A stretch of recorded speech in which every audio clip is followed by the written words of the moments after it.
చైతన్యరథం ప్రేక్షకులకు స్వాగతం, నమస్కారం. తెలుగుదేశం పార్టీ దహనం కేసులో ఆయనకి ఇంకా బెయిల్ రాలా, సబ్ జైల్లోనే ఉన్నాడు.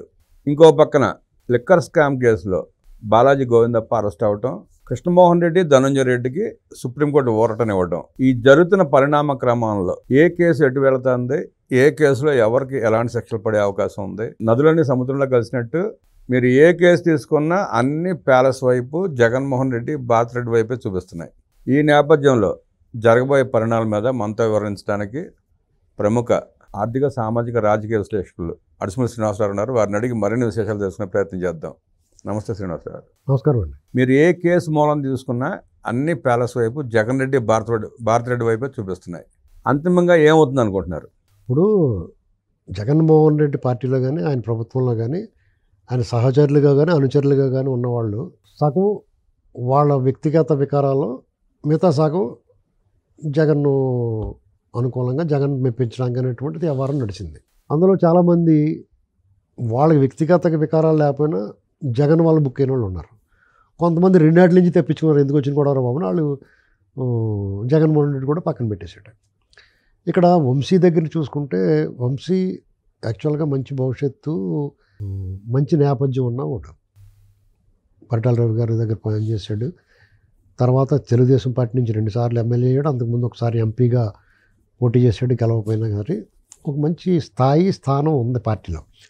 అతను మరి ఎందుకో టీడీపీ నుంచి గెలిచిన తర్వాత కూడా టీడీపీలో ఉన్నప్పుడు కూడా టీడీపీ పట్ల కొంచెం వ్యతిరేకంగానే ఉండి కూడా అతను ఫీలింగ్ మొఖం చూస్తా అనిపించింది. కొడాలి నాని ఎవరి ప్రభావమైనా మీ ఉనికిని పోగొట్టుకోకూడదు కదండి. జగన్ గెలిచిన తర్వాత వెంటనే జగన్ ప్లేట్ మార్చేసాడు. అయినా సరే నోరు మూసుకుని ఉండాలి.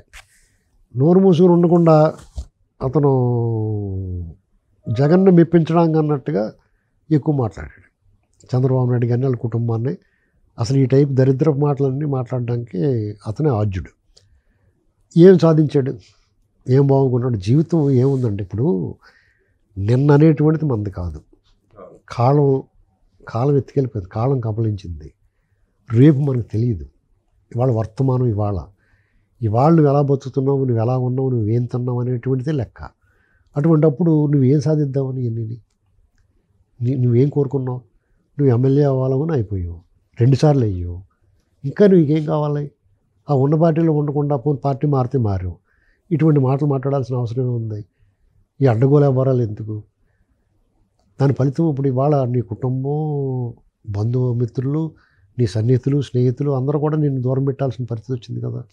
ఇవాళ నీ రూపురేఖ లావణ్యాలు కూడా మారిపోయినాయి. జైల్లోకి వెళ్ళిన తర్వాత పరివర్తన, నీ స్వేచ్ఛ కోల్పోయావు, నీ రూపురేఖ లావణ్యాలు మారిపోయినాయి, నీ ఆరోగ్యం కూడా చెడిపోతుంది, నీ వ్యక్తిత్వం హరణమైపోయింది, మానసికంగా కృంగిపోయి ఉంటావు కదా. జగన్ ఏం చేస్తే నీకు బలం వస్తుంది? నీలో పరివర్తన, పశ్చాత్తాపం కలిగితే మిగతా శాసన జీవితం హాయిగా గడపడానికి ప్రయత్నం చేయాలి. ఏమైనా అతను తప్పించుకోలేడు. 2-3 మించి ఉన్నాయి కేసులు. 2-3 ఆటలో వేలు వచ్చినా ఒకటి ఉండిపోయింది. అది కూడా వస్తుంది. ఎన్నాళ్ళు ఆపలేడు అవడన్నా. అప్పుడన్నా కొంచెం జాగ్రత్తగా ఉండాలి. ఎప్పుడైనా నువ్వు చెప్పదలుచుకుంటే ఇవన్నీ నీ వ్యక్తిగత వికారాలు. ఇక పార్టీ ఆఫీసు ఇలాంటి విషయాల్లో నిన్ను జగన్ చేయమన్నాడని నువ్వు చెప్పలేవు, చెప్పినా ఎవరు నమ్మరు. కానీ జగన్ మెప్పించడం కోసం చేసేటువంటిది మాత్రం వాస్తవం. ఇక ఈ మద్యం స్కాము, జగన్మోహన్ రెడ్డి గారి స్కాములు చూసుకుంటే 1-2 ఎన్నని చెప్తారండి. ఈ ప్రభుత్వానికి కూడా కన్ఫ్యూజ్ ఉంది.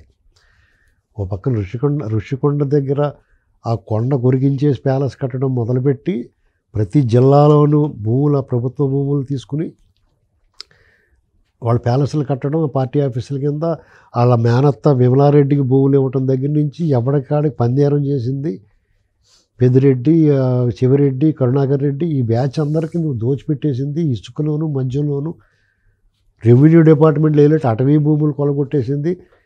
ఎర్రచందనం ఇవన్నీ ఒకటొకటి బయటకు వస్తూ ఉన్నాయి. ఇసుక, ఇవన్నీ కాకుండా అప్పులు తెచ్చావు.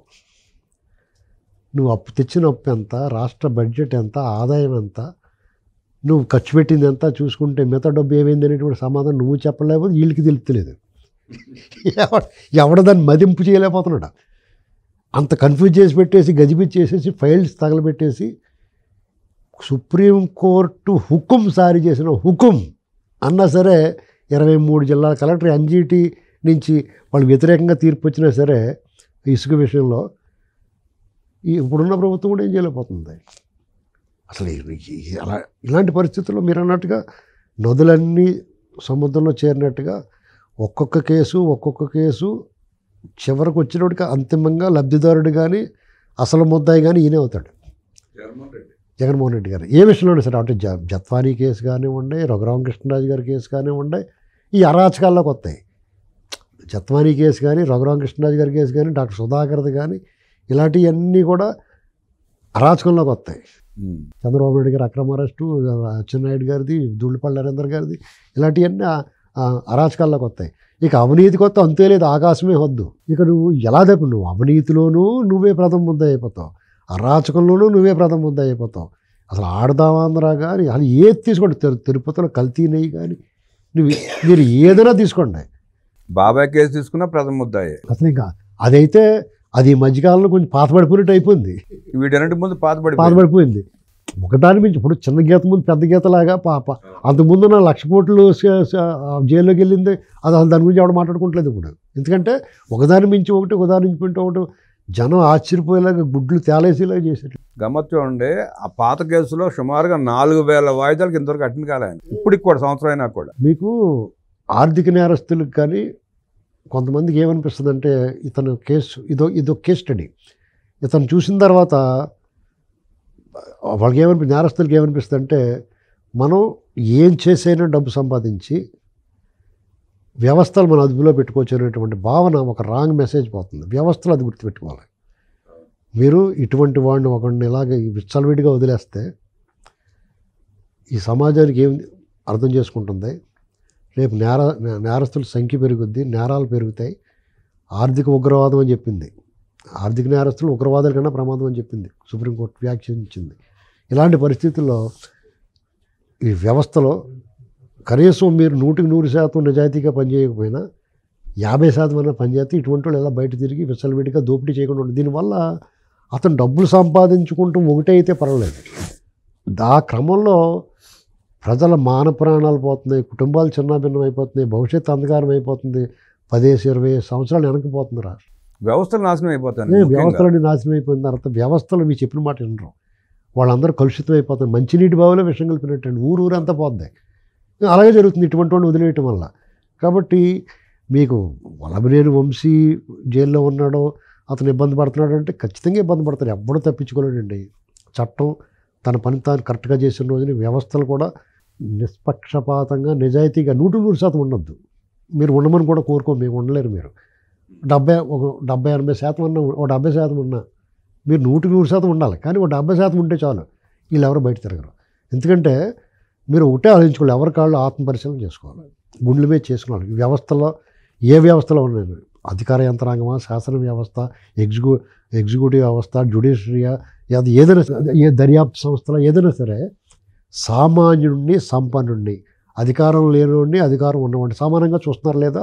మీరు ఎవరికాళ్ళు ఆత్మపరిశీలన చేసుకుని అప్పుడు ఎదుటోడినండి, ఎవరన్నా మమ్మల్ని ఏమనకూడదు, ఏదైనా అంటే కేసు పెడతామని ఇలాంటి మాటలు మాట్లాడే ముందు ఒకసారి అద్దం ముందు నిలబడి మీరు ఇప్పుడు ఒక జడ్జి గారి ఇంట్లో 50 కోట్లు దొరికినాయా ఎంతో అంటున్నారు. ఇప్పుడు అతను ఆ కోర్టు చెప్పింది అతను ఇచ్చిన తీర్పులన్నింటినీ తిరగదోడమని, అంతే కదా మరి. ఇలాంటి పరిస్థితుల్లో మన దేశం ఈ స్వాతంత్ర్య ఫలాన్ని పూర్తిగా ఆరగించలేకపోవడం కారణం ఏంటంటే ఈ వ్యవస్థలకు అధిపతులు, వ్యవస్థను ఈ చట్టాలను అమలు చేసే వాళ్ళ లోపాలు, వాళ్ళ స్వార్థం, వాళ్ళ అశ్రిత పక్షపాతం, వాళ్ళ దుర్మార్గం, వాళ్ళ పైశాచిక మనస్తత్వం కూడా దీనికి కారణం అండి. ఏమైనా మరో స్వతంత్ర పోరాటం జరగాల, ఈ వ్యవస్థలన్నీ మారాలా. ఇది జరగాలంటే మళ్ళీ ఎన్ని వందల సంవత్సరాలు పడుతుందో చెప్పలేం. ఎందుకంటే పరాయి పాలన నుండి బయటకు వచ్చి మనం 75 సంవత్సరాలు అయింది. 75 సంవత్సరాలకి ఎలా ఈ వ్యవస్థలన్నీ చెడిపోయి కుళ్ళిపోయి పొట్టు కింద రాలిపోతుంటే, ఇప్పుడు 100 సంవత్సరాలు ఉంటుందని ఇల్లు కడతాం, ఒక 20 ఏళ్ళు 30 ఏళ్ళకి జారిపోతున్నాయి కూడా అన్నీ దిట్ర బాబు అనుకుంటాం కదా. అలాగే అయిపోయింది మన పరిస్థితి. ఆ త్యాగాలనే పోతే దేశ భద్రత, సరిహద్దు దళాలు ఏం చేస్తున్నాయి? నేను కాక మొన్న యుద్ధం అంచుల దాకా వెళ్ళి వచ్చాం మనం. వాళ్ళ ప్రాణత్యాగాలకైనా అర్థం ఉండాలా అక్కర్లేదా? ఇది ఎవరికాడు ఆత్మపరిశీలన చేసుకోవాలండి. మీ చట్టాన్ని ఎవరిని క్షమించొద్దు, తప్పు ఎవడు చేశాడో అలాంటి చేయగలిగిన దమ్మున్నవాడు, చేయగలిగిన మానసిక స్థితి ఉన్నవాడు అందులోకి రావాలి. ఎవడ మడితాడు అందులో తయారైపోతాడు, ఏదో రూపంలో దూరేస్తున్నారు.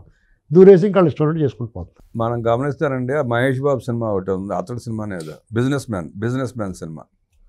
దాంట్లో డబ్బులు విపరీతంగా సంపాదించి దోచుకున్న డబ్బుతో ప్రభుత్వాలను మార్చేసి ప్రభుత్వాలను గుప్పిట్లో పెట్టుకుని అరాచకాలు చేస్తూ ఉంటాడు. ఇప్పుడు జరిగింది అదే. మళ్ళీ ప్రజలు కళ్ళు మూస్తే జరగబోయేది కూడా అదే. మన రాష్ట్రాన్ని టార్గెట్ చేశాడు, ఇప్పుడు దేశాన్ని కూడా టార్గెట్ చేస్తున్నాడు. ఇప్పుడు ఏమవుద్దంటే అండి, మనుషుల్లో కూడా స్వార్థం పెరిగిందండి. ఒక కుటుంబంలోనే అన్న తమ్ముళ్ళు పడి చావట్లా. ఇక కులాల మధ్య మతాల మధ్య చుచ్చు పెట్టడం అంత ఈజీ అండి ఎవరికైనా. కులం మధ్య పెట్టచ్చు, మతాల మధ్య పెట్టచ్చు, ప్రాంతాల మధ్య పెట్టచ్చు. చాలా ఈజీ అయిపోయింది. పెట్రోల్ అక్క లేకుండా అంటుకుపోతుంది అంటిస్తే. ఇదివరకు అలా ఉండేది కాదండి. ఆలోచించి కూడా ఎవడన్నా బుద్ధిలే ఎట్లా నీకు నోటుకొచ్చిన మాట్లాడుతున్నాను వారు. ఇప్పుడు అలాగ అంటలేదు. ఎవడనో మాట అంటే చాలు మా మనోభావాలు దెబ్బతిని అని గొంతులు వేస్తున్నారు ఉత్తుగున్నాన్ని. అది జరిగింది. ఇప్పుడు అక్కడ పాస్టర్ గారు చనిపోయాడు. అంత వీరంగం వేయాల్సిన అవసరం ఉందండి ఎవరికైనా? అసలు ఏం జరిగిందో ఏటో అని చూసుకోవాలి కదా. పోలీసు వారు స్పష్టంగా ఆధారాలు చూపిస్తున్నారు. ఎప్పుడు కానీ అది ఎంత డిఫెన్స్లో పడిపోయారో పాపం వాళ్ళే. నువ్వు చంపేసావు ఇది వచ్చావు. కేపాల్ అయితే ఆ తోక దక్కుని కోతిలాగానే. కేపాల్ ఒకడు, హర్ష్ కుమార్ ఒకడు ఏం మాట్లాడుతున్నారు కూడా అర్థం కాదు. హర్ష్ కుమార్ లేకపోతే ఇంకొకటి ఎవడో ఉన్నాడు. వీళ్ళందరూ వాళ్ళు నా కేపాలని చూస్తేని ఇప్పుడు దొంగ అడితిలో నుంచి ఒక మేక దగ్గర కొడతారు, చీలు ఉంటుంది, కోతెలు కూర్చుంటుంది అందు మీద. అది ఉన్నది కుదురుగా ఉండకుండా ఆ మేక తీసేస్తుంది, ఆ తోక అందులో ఉండిపోద్ది. అలాగే అది ఎప్పుడు అది ఎలా గొంతులేస్తుంది, ఆ తోక అందులో ఉండిపోయింది, అలా గొంతులేసాడు. వీళ్ళందరినీ ఈ ప్రభుత్వం కూడా చాలా సమయంలో పట్టించింది. మామూలుగా అది పట్టు కొట్టేయాలి. ఏంట్రా పేలుతున్నారండి, ఏంటండి అన్యాయం ఇది? ఆ కుటుంబం బాధపడాలా. అది బాబోయ్ మమ్మల్ని వదిలేంట్రా బాబు, మమ్మల్ని ఇదిలో ఏడవకంటారా బాబు అంటే అతను డ్రింక్ కొనుక్కున్నాడో ఇవన్నీ బయట పెట్టేలాగా చేశారు. నిజంగా అలాంటి ఏదైనా జరిగిందనుకోండి ఖచ్చితంగా బయట తీయాలా. అలాంటి దుర్మార్గాన్ని ఏ మతము, ఏ కులము, ఏ ప్రాంతము ఎవడు చేసినా సహించకూడదు. మనం ఎవడికి అన్యాయం జరిగినా కానీ ప్రశ్నించాలి. కానీ ఇలాగా ప్రజల మధ్య ఎంత ప్రమాదం అండి అది ఎవరికీ అర్థం అవట్లేదండి. ఇది జనాలే తెలుసుకోవాలండి. నేనేమనుకుంటున్నానంటే జగన్ దెబ్బకి చాలామందికి జ్ఞానోదయం అయింది. అతను మళ్ళీ 10 సార్లు బయట తిరిగితేనే మంచిది. నేను బయట తిరిగి మళ్ళీ వస్తాను నడిపించాలి అందరినీ, అడగొట్టాలి అతను. అప్పుడే ఎప్పటికప్పుడు జాగ్రత్తగా ఉంటారు. లేదనుకోండి ఆ భయం పోద్ది జనాలకి. అతను అప్పుడప్పుడు ఇలా బయటకు వచ్చి, నేను అనంతపురం వెళ్ళాడు కదా, అలా బయటకు వచ్చి ఆ శాస్త్రలో, ఆ కేకలో, అరుపులు, ఆ చచ్చిపోయిన కాడికి వెళ్ళి నవ్వుతాలు, సీఎం అంటాం, భారత మాతకి జయ అనాలి, లేకపోతే అమరజామానికి జోహార్లు చెప్పాలి. కానీ ఈ ఏడు మోహానికి ఎందుకంటే చేయి కొడతారు వీళ్ళు బుద్ధి లేకుండా. వెళ్ళిన సందర్భం ఏంటి, వాళ్ళు చేసే పిచ్చ చేస్తలు, రౌడీ చేస్తలు. మీకు అతను అప్పుడప్పుడు బయటకు వచ్చి కనపడి నేను వచ్చేస్తాను అంతే అన్నాడు అనుకోండి, భూసుడు వచ్చేస్తాడు బాబుని పిల్లలు వెళ్ళిపోయినట్టుగానే జాతకుంటారు అందరూ. రఘురామకృష్ణరాజు గారు సలహా ఇస్తేనే ఆయన మీద రాజద్రోహం కేసు పెట్టి చంపించే ప్రయత్నం చేశాడు. చావు అంచుల వరకు తీసుకెళ్లారు ఆయన్ని. దాన్ని అలా చేసిన సందర్భం మనం చూసాం. ఇప్పుడు హర్ష్ కుమార్ కానీ, కేఏపల్ కానీ ఇంకా చాలామంది రాజద్రోహానికి పాల్పడినట్టే సమాజాన్ని విచ్ఛిన్నం చేసి మత విద్వేషాలు రెచ్చగొట్టి సమాజాన్ని విచ్ఛిన్నం చేసే ప్రయత్నం చేసిన వీళ్ల మీద రాజద్రోహం కేసు పెట్టడానికి కారణం ఏంటంటారు? ఏమీ లేదండి, వీళ్ళు అసలు ఉన్న కేసు సాల్వ్ చేయడానికి టైం సరిపోట్లా. ఏమైనా ఆ విషయంలో పొరపాటే. ఎక్కడికక్కడ దీన్ని మొగ్గలను తుంచేయాలండి. ఆ ప్రయత్నం వాళ్ళు చేయట్లేదు. అది సరే, ఆ పాము తిరుగుతుంది కదా అని చెప్పేసి దాని దారిని అది పోద్దులేని వదిలితే ఏదో రోజు కోటేసి వెళ్ళిపోద్ది. కాబట్టి ఆ పాము తిరుగుతున్న మీరు సంపొద్దు, కనీసం దాన్ని పట్టుకుని అడుగులు వదిలేయాలి. జనావాసాల మధ్య ఉండకూడదు. ఆ ప్రయత్నం కూడా చేయలేదు. స్థానికంగా ఉన్న వ్యవస్థలు కూడా వాటి పనితీరు కనపరుచుకోవాలి. మీకు కందగలేని దూరత కత్తిపెట్టుకు ఎందుకు అనుకుంటారండి? అట్లా కాదుగా, ఇప్పుడు సమాజంలో వ్యవస్థలు కూడా ఒక భాగమే. ఆ బాధ్యతగా ఎందుకుంటారండి వాళ్ళు? చాలా కేసులు సుమోటోగా తీసుకోవాల్సిన కళ్ళు నూరు వదిలేసి చూస్తున్నారు. ఒకటికి రెండు అనేక 100 ఉన్నాయి.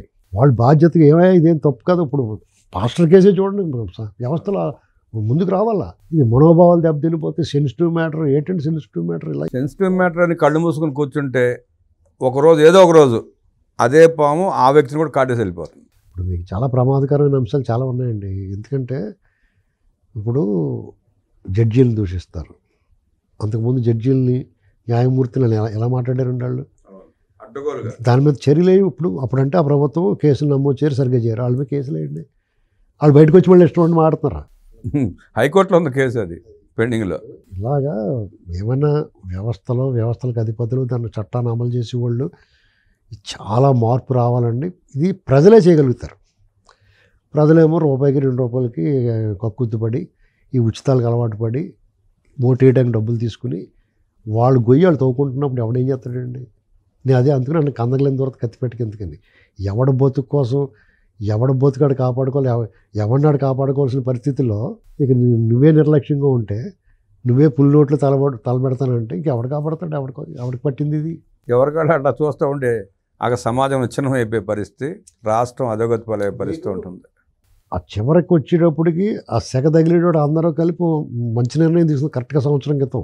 కానీ మళ్ళా ఆ నిర్లక్ష్యంలోకి ఆదమరుపులోకి రాకూడదు. ఓ బెడద వదిలింది కదా అనుకోకూడదు, ఆ దయ్యం వదిలింది అనుకోకూడదు. ఆ దయ్యం ఇంకా తిరుగుతుంది చుట్టూరుండి, అది చూసుకోవాలి జాగ్రత్తగా. ప్రజలు స్పష్టంగా తీర్పిచ్చినా కూడా వ్యవస్థలు పట్టించుకోకుండా ఇవాళకి అదే ఉదాసీనత వ్యవహరిస్తున్నాయి. దానికి సాక్ష్యమే ఎన్ఐఏ కేసు, సిబిఐ పాత కేసులు. మీకు మనం కొన్ని విషయాలు టచ్ చేయలేం. 13 సంవత్సరాల నుంచి బెయిల్ మీద తిరుగుతా పాస్పోర్ట్ అప్లికేషన్ కూడా కోర్టుకు రానివ్వండి ఈ వ్యవస్థలు ఎందుకు వదిలేసినాయో సమాధానం వాళ్ళే చెప్పాల, ఖచ్చితంగా చెప్పి తీరాల. వాళ్ళు బాధ్యత లేకుండా వ్యవహరించినంతకాలం ఎవడెన్ని పిల్లి మొగ్గులు వేసినా ఎవడు ఏమీ పెంగడు ఉండాలి. వ్యవస్థలు వాటి పనితీరుని మెరుగుపరచుకోకపోతే సమాజం విచ్చనీయపరుస్తుందని, దాన్ని ప్రజలే అడ్డకట్ట వేసి కాపాడుకోవాల్సిన బాధ్యత ఉందని అద్భుతంగా విశ్లేషించిన అడుసుమల్లి శ్రీనివాసరావు గారికి ధన్యవాదాలు తెలియజేస్తూ నమస్కారం.